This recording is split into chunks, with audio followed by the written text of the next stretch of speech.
এখন দেখো, দেখবেন 491, যে আমরা যে ফিঙ্গারপ্রিন্টটা দেখলাম যে দুইটা পদ্ধতিতে, তা এখন এটা কিভাবে এই সাবটা নেওয়ার পদ্ধতিটা কি বুঝতে পারছেন? এখানে আমরা যেহেতু এই আলোচনাগুলো সরাসরি আহ, সরাসরি ইংলিশ থেকে নিয়ে আসছি, এখানে আপনারা চেষ্টা করবেন, আপনাদের পিডিএফ দিয়ে যাচ্ছি, যেগুলো যেগুলো দরকার ওগুলো আলোচনা করতেছি।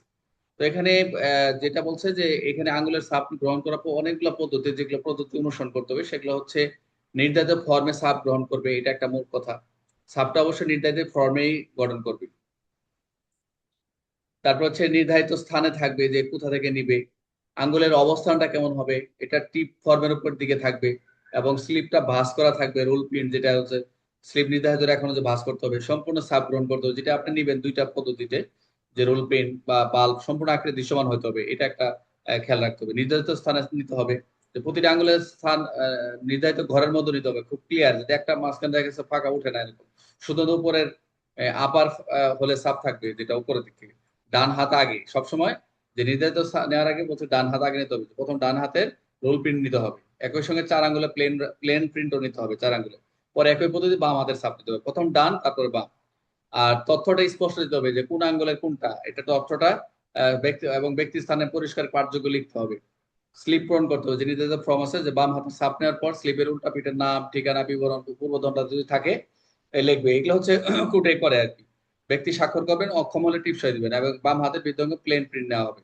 এগুলো যে আচ্ছা আচ্ছা, যদি কোনো পূর্বে তার নেওয়ার পরে ফিঙ্গারপ্রিন্ট দেওয়ার পর পূর্বের দণ্ড থেকে, তাহলে চলে আসে আর কি। এগুলো ডিজিটালাইজেশন আর কি। স্লিপ পূরণ, অবস্থা, স্লিপটা পূরণ হবে যে আহ, হাতের যে স্লিপের যে উল্টা ফিতের নাম, ঠিকানা, এগুলো তো বললাম, একই জিনিস আবার আসছে, স্বাক্ষর করবো অক্ষম হলে এটা একই। একই সময় একজনের স্লিপ, একজন বন্দির ফিঙ্গার স্লিপ সম্পূর্ণ না হওয়া পর্যন্ত অন্য কারো স্লিপ শুরু করা যাবে না, একজন ওয়ান বাই ওয়ান করতে হবে। এই নারী ক্ষেত্রে একই, নারী বন্দির ফিঙ্গার স্লিপ লাল কালি দেয় দেখেন। নারী বন্দির ক্ষেত্রে ওখানে কিন্তু কালো কালির কথা, লাল কালি বলা নাই, কিন্তু নারী বন্দির স্লিপের ক্ষেত্রে একটা জিনিস হচ্ছে, নারী বন্দির ফিঙ্গার স্লিপ লাল কালিতে ফেমেল লিখতে হবে। বুঝতে পারছেন? এটা একটা লাল কালির ব্যবহার, যেটা হচ্ছে নারী বন্ধুর ফিঙ্গার স্লিপে লাল কালি ব্যবহার করতে হবে। রেলওয়ে চোর, ববগরে অপরাধী, রেলওয়ে চোর, রেলওয়ে চোরের ক্ষেত্রে ওই রেলওয়ে থিপ বলতে হবে। ওয়ান্ডারিং ক্রিমিনাল করতে হবে, যে রেলওয়ে চোর। আঙ্গুলের অনুপস্থিত ব্যক্তি বিকৃত হলে, যে আঙ্গুলের অনুপস্থিত ব্যক্তি যদি বিকৃত হয়, সেটা আঙ্গুল না থাকলে মিসিং, বিকৃত হলে ডিফরমেট লিখতে হবে। এই যে অনেক সময় আঙ্গুলের সাবজেক্ট নিবে, যে মিসিং বা বিকৃত, ডিফর্ম লিখতে হবে। কাটা, কাটা দাগ, ক্ষত, রোগের চিহ্ন ইত্যাদি বিষয়ে উল্লেখ করতে হবে। সাময়িক নাস্তা তা উল্লেখ করতে হবে। খোলা ক্ষত থাকলে শুকনো পর্যন্ত ছাপ না নেওয়া উত্তম।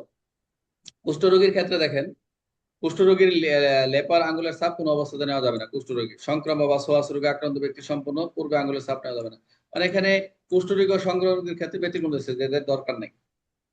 তো যাই হোক, এখানে 12-13টা পয়েন্ট আছে। আমরা যেটা দেখলাম যে কিভাবে আঙ্গুলের ছাপটা নিবে, এগুলো হচ্ছে যারা আমরা উচ্চ হায়ার লেভেলে, যেমন হায়ার স্টাডি যারা সাব ইন্সপেক্টর আছেন, বিভিন্ন যারা ইয়েতে কাজ করেন, তারা তারা এটা মোটামুটি ভালো জানে। তাহলে আমরা এখানে একটু দেখি যে ফিঙ্গারপ্রিন্ট গ্রহণের পথে কোন গ্রন্থে পরিণত হয়েছে, সেটা প্রথমে ছিল ওই যে ফিঙ্গারপ্রিন্ট কম্পেনিয়ন বলা রয়েছে, যে বিপি ফর্ম, যেটা আমরা 93-94 ফর্ম আছে, এই 93-94 ফর্মে নেওয়া হয়। আর রোল প্রিন্ট নেওয়ার সময় প্রথম কোন আঙ্গুলে ছাপ নেওয়া হবে আমরা দেখলাম, প্রথম কোন হাত, ডান হাত, এরপর বাম হাত, তাই না? আর নারী বন্ধু ফিঙ্গার স্লিপে কি লিখতে হবে, ফেমেল লিখতে হবে। আঙ্গুল না থাকলে স্লিপ দিয়ে লিখতে হবে মিসিং, আঙ্গুল যদি না থাকলে তাহলে মিসিং লিখতে হবে। আর বিকৃত আঙ্গুলের ক্ষেত্রে কি, ওই যে ডিফরমেট। আচ্ছা, কুষ্ঠরোগীর ক্ষেত্রে কোনো অবস্থাতে নেওয়া যাওয়ার দরকার নেই, এগুলো দরকার নেই। এখন আসেন, ভেরি ইম্পর্টেন্ট,